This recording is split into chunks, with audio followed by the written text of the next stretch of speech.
Livro dos Monstros, episódio de hoje, De Serpente a Warg. Regras do D&D 5e. Uma produção RPG Next.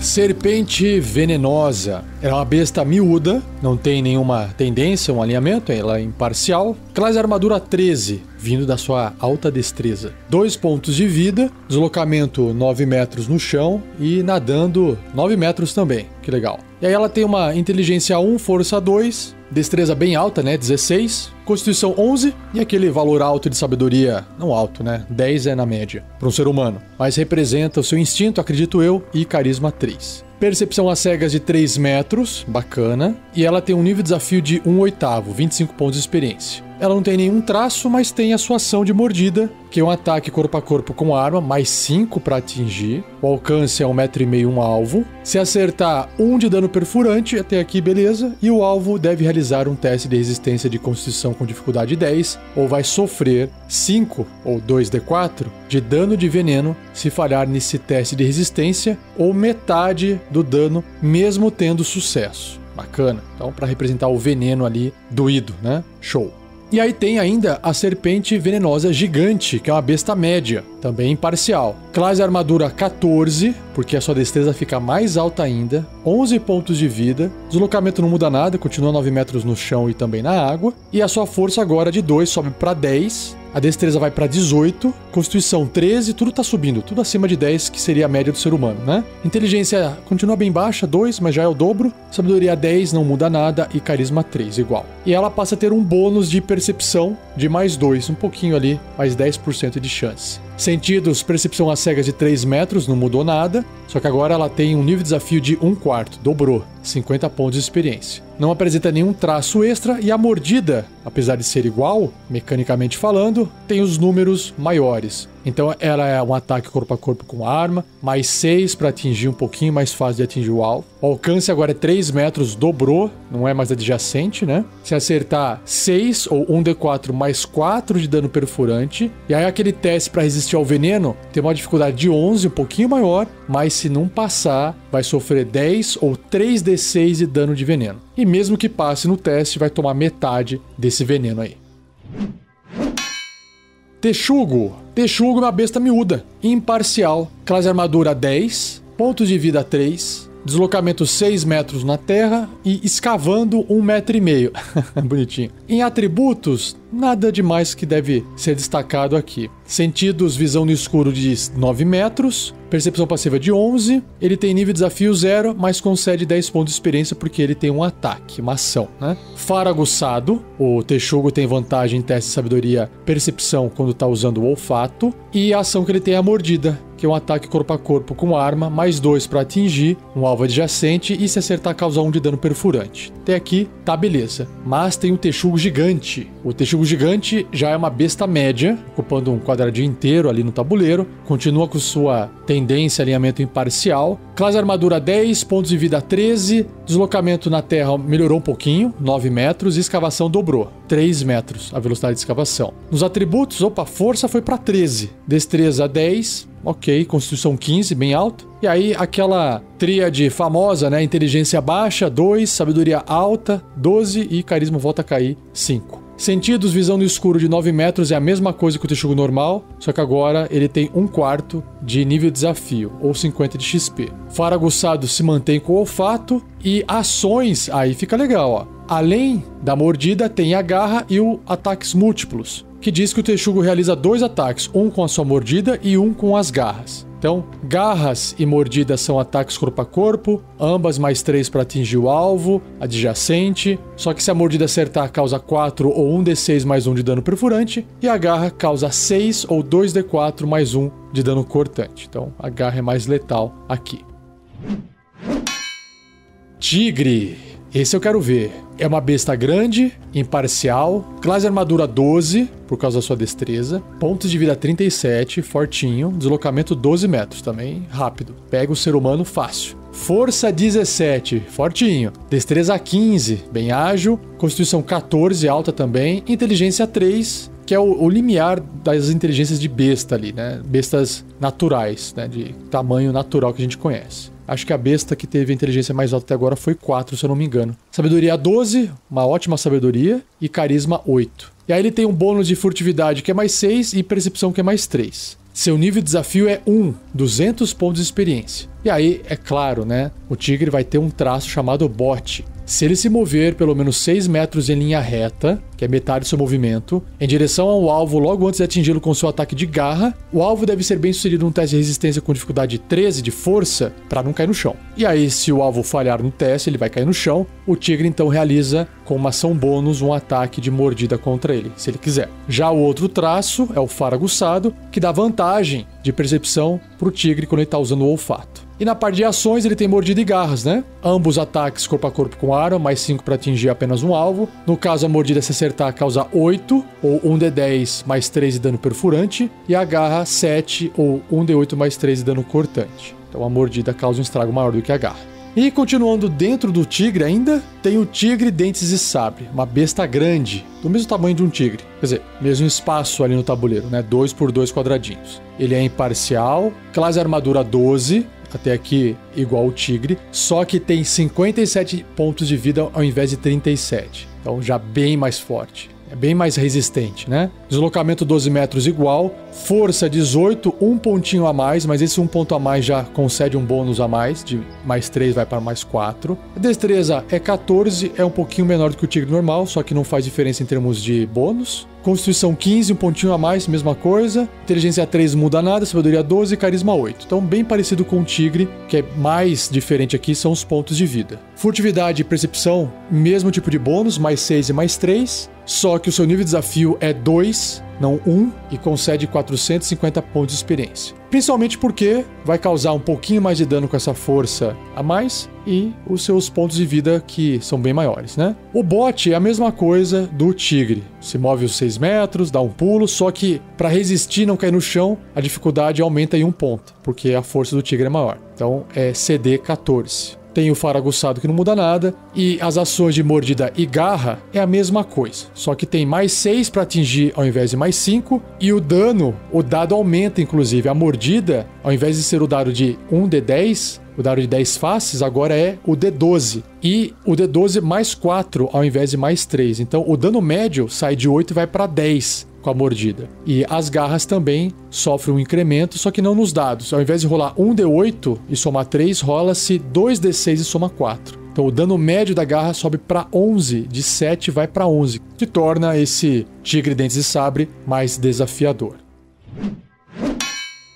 Tubarão Caçador é uma besta grande, imparcial, classe armadura 12, só que é uma armadura natural, a casca grossa e a pele grossa, pontos de vida 45, caramba, deslocamento 0, né? Um tubarão fora d'água não consegue se deslocar, e natação 12 metros. A força desse tubarão é 18, que chama atenção aqui. Destreza 13, ok, constituição 15, agora inteligência 1, sabedoria 10 e carisma 4. Ele tem um pequeno bônus na percepção de mais 2, mas tem percepção às cegas de 9 metros. Aí sim, seu nível de desafio é 2. Claro, não, tubarão caçador ainda. 450 pontos de experiência. Ele tem um traço que se chama frenesi de sangue, igual a piranha do cast passado. Ou seja, ele tem vantagem nas jogadas de ataque corpo a corpo contra qualquer criatura que não esteja com todos os seus pontos de vida, né, por ter machucado e tá saindo um sanguinho ali. E respirar na água, o tubarão pode respirar apenas debaixo d'água. E a ação que ele tem é a mordida, óbvio, né?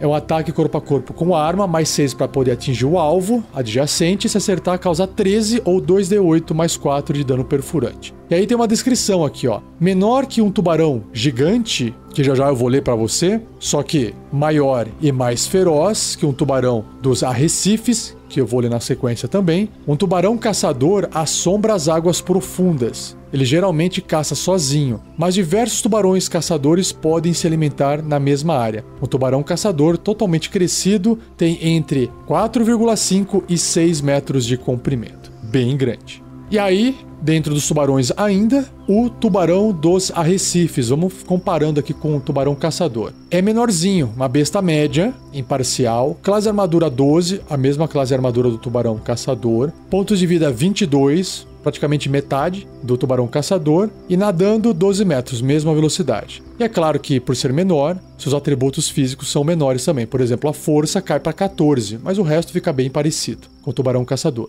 Ele mantém a sua percepção às cegas de 9 metros, só que agora ele é nível de desafio meio, 100 pontos de experiência. Também, só pode respirar na água, e agora o tubarão dos arrecifes tem táticas de matilha. Então ele tem vantagem nas jogadas de ataque contra uma criatura se pelo menos um dos aliados do tubarão estiver a 1,5 metro ou adjacente da criatura, no caso seu alvo, e se ele não estiver incapacitado. E aí a ação também é uma mordida, assim como o tubarão caçador, só que agora tem mais 4 para poder atingir, uma chance um pouquinho menor, e se acertar também o dano vai ser menor. 1d8 mais 2 de dano perfurante, que são 6 de dano médio, bem diferente dos 13 do tubarão caçador. E aí tem aqui uma descriçãozinha dele que diz que menores que os tubarões gigantes e os tubarões caçadores, os tubarões dos arrecifes vivem em águas rasas e em recifes de corais, se unindo em pequenos grupos para caçar, e uma espécime totalmente crescida mede entre 1,80 e 3 metros. E para fechar aqui os tubarões, o tubarão gigante, que eu estou curioso para saber a força dele. Vamos ver aqui, ó. É uma besta enorme, massa, e ocupa 3 por 3 quadradinhos ali no tabuleiro. Continua imparcial, classe armadura 13, uma armadura natural, casca grossa. 126 pontos de vida, caramba. E aí tem natação de 15 metros, bem mais rápido. Sua força é 23, toma essa, muito forte. Destreza cai para 11, constituição 21, para até justificar esse alto pontos de vida que ele tem. Inteligência 1, sabedoria 10 e carisma 5. Aqui não muda quase nada. Aí ele tem percepção às cegas de 18 metros, aumentou a distância, né? E seu nível de desafio é 5. Eu acho que até agora, no apêndice A, é a criatura com maior nível de desafio. Se eu não me engano, 1.800 pontos de experiência. Ele tem frenesi de sangue igual o tubarão caçador, né? Ele vai ter vantagem ali se alguém tiver com menos do que seus pontos de vida totais para atacar, né? Para ele poder morder. O sangue causa esse frenesi nele. Também tem o respirar na água, né? Fora da água ele não consegue respirar. Vamos ver então a mordida aqui, ó. Ataque corpo a corpo com arma, mais 9 para atingir um alvo adjacente. Se acertar, causa 3d10 mais 6, 22, caraca, de dano perfurante. De fato é bem forte. E demora para morrer, né? Tendo esses 126 pontos de vida aí. E para fechar, um tubarão gigante tem 9 metros de comprimento. Caraca, 9 metros de comprimento. E normalmente é encontrado em oceanos profundos. Absolutamente destemido, ele caça qualquer coisa que cruze o seu caminho, incluindo baleias e navios. Caraca, que legal. Indo para os ursos, tem mais de um. Tem o marrom, o negro, o urso preto e o urso polar. Vamos lá. O urso marrom é uma besta grande, né? Ocupa 2 por 2 quadradinhos no tabuleiro, imparcial. Classe armadura 11, uma armadura natural, 34 pontos de vida, deslocamento 12 metros na terra, né? Ele corre, escalando 9 metros. Imagina, terror. Então não adianta subir na árvore que ele vai atrás de você. Força 19, o atributo mais alto, Constituição 16, Inteligência 2, e o resto não tem tanta importância ou diferença do que já foi descrito até aqui. Seu nível de desafio é 1, 200 pontos de experiência, e ele tem o faro aguçado. Então ele faz um teste de sabedoria e percepção com vantagem se estiver usando o olfato. Ele tem ataques múltiplos, realiza 2 ataques, um com a sua mordida e um com a garra, que são ambas ações, ambos ataques, corpo a corpo com arma, mais 5 para atingir um alvo. Se acertar com a mordida, causa 8 ou 1d8 mais 4 de dano perfurante. Ok, não é um estrago tão grande assim, a não ser que você esteja no nível 1. E as garras, aí é mais forte. 2d6 mais 4 de dano cortante, ou 11 de dano médio. Já o urso preto, uma besta média, menorzinha, né? É aquele que a gente vê com frequência em vídeos norte-americanos dos ursinhos invadindo a casa da galera lá. Ele tem classe armadura 11, uma armadura natural, 19 pontos de vida, ok, razoável. Deslocamento 12 metros e escalada 9, igual ao urso marrom. Força 15, fortinho, e o resto é meio padrão. Seu nível de desafio é meio, 100 pontos de experiência. Ele tem o faro aguçado, assim como o urso marrom. Ele também tem ataques múltiplos, pode fazer uma mordida e uma garra. E nas ações, a mesma coisa, mordida e garras. que são ataques corpo a corpo com arma, mais 3 para atingir. Então, o urso marrom era mais 5, aqui o urso preto mais 3. E o dano vai ser menor também, né? Se acertar a mordida, causa 5, ou 1d6 mais 2 de dano perfurante. Se acertar com a garra, causa 7 ou 2d4 mais 2 de dano cortante. E por fim, o urso polar, que imagino eu que seja o mais forte de todos. Vamos descobrir aqui, ó. Uma besta grande, do mesmo tamanho que o urso marrom, imparcial, classe armadura 12, então aumentou um pontinho se comparado ao urso marrom. 42 pontos de vida, já subiu em relação aos 34 do urso marrom. Deslocamento no chão 12 metros e natação 9, então aqui não mudou nada. Agora a força é 20, um ponto a mais do que o urso marrom, o que sobe esse bônus de mais 4 para mais 5, então vai causar mais dano, tem uma chance de acertar maior também por causa disso, e o resto não muda, em termos de atributos. Seu nível de desafio é 2, dobrou em relação ao urso marrom, 450 pontos de experiência. Também tem o faro aguçado, também tem ataques múltiplos em ações, que também vai fazer um ataque com mordida e um com a garra. E vamos comparar aqui os danos, né? O poder dos ataques. Mordida e garras tem mais 7 para poder atingir o alvo. Se acertar com a mordida, 8 ou 1d8 mais 5 de dano perfurante. Ou seja, a mordida é igual se comparado com o urso marrom, só que tem esse bônus de mais 5 ao invés de mais 4. O mesmo tamanho de mordida. E a garra, a mesma coisa. 2d6 mais 5 de dano cortante ou 12 de pontos médios. Até aqui, então,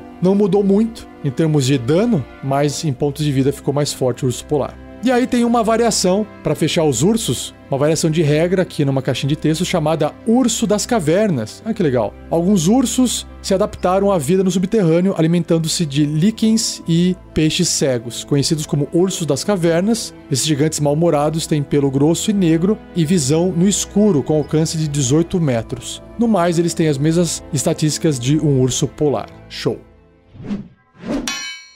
Veado, besta média, imparcial, classe armadura 13, uma boa classe armadura, né? Por causa da destreza dele, 4 pontos de vida, fraquinho, deslocamento 15 metros, bem rapidinho. Então tá aqui, ó, destreza 16, que é o atributo que vale destacar dele, né? Nível de desafio 0, tem 10 pontos de XP, no entanto, e ele tem uma ação, não tem nenhum traço, mas ele pode fazer uma mordida, que é um ataque corpo a corpo com arma, mais 2 para poder atingir um alvo adjacente, se acertar causa 2 ou 1d4 de dano perfurante. Acabou.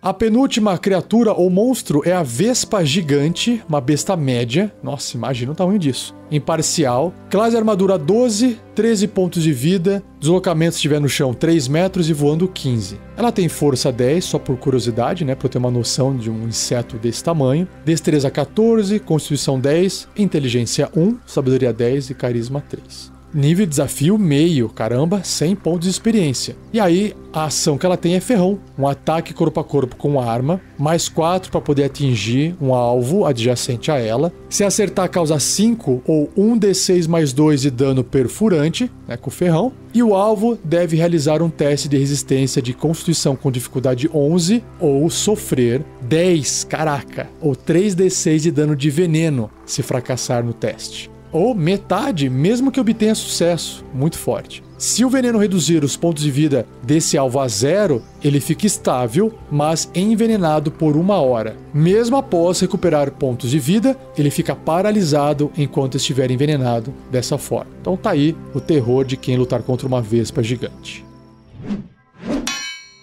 E para fechar, o Warg, que é uma criatura fantasiosa, né? Mas você já deve ter visto em filmes de fantasia medieval. O Warg é um predador maligno que sente prazer em caçar e devorar criaturas mais fracas que ele. Astutos e malévolos, os Wargs vagam pelos ambientes selvagens remotos ou são criados por goblins e hobgoblins. Essas criaturas usam os Wargs como montarias, mas um Warg se voltará contra seu cavaleiro caso se sinta maltratado ou desnutrido. Os Wargs falam em seu próprio idioma, eles falam, caramba. Goblin e alguns poucos aprendem a falar em comum também. Nossa, que legal. Se você quiser ver um Warg em ação, ouça a primeira temporada de SKT, no Tarrasque na Bota. Aí um Warg é uma monstruosidade grande, tamanho de um cavalo, neutro e mau.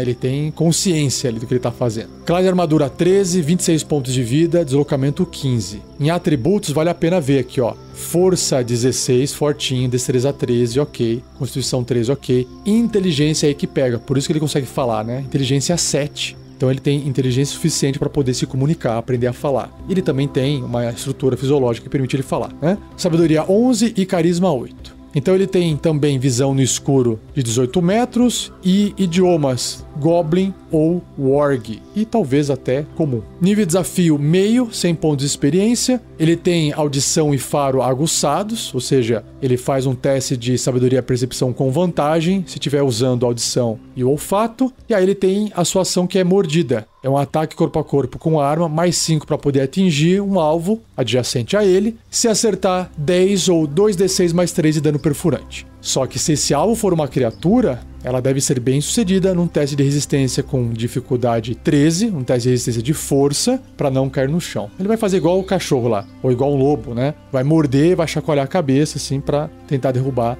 sua vítima no chão. E aí tem uma ilustraçãozinha também de um orc que lembra uma espécie de cachorro, né? Um bicho de 4 patas ou um lobo bem peludo, só que ele tem ali uma anca, né? A coluna dele sobe bem pra cima, tem orelhas pontudas, uma cara de um lobo meio com um cachorro, bastante dente. E tem essa parte da coluna atrás das costas, lembrando uma hiena, sabe? Que sobe bem assim nas costas, fica bem pra cima. E na ilustração tem um goblin montado nele, segurando uma espada numa mão e na outra mão segurando as rédeas da criatura.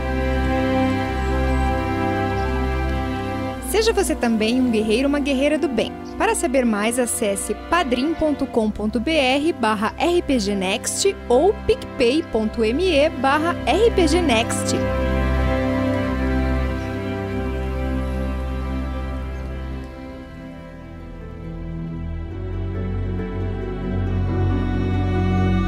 E assim eu encerro mais um episódio do Regras do D&D 5e. Já sabe, gostou ou não? Compartilhe.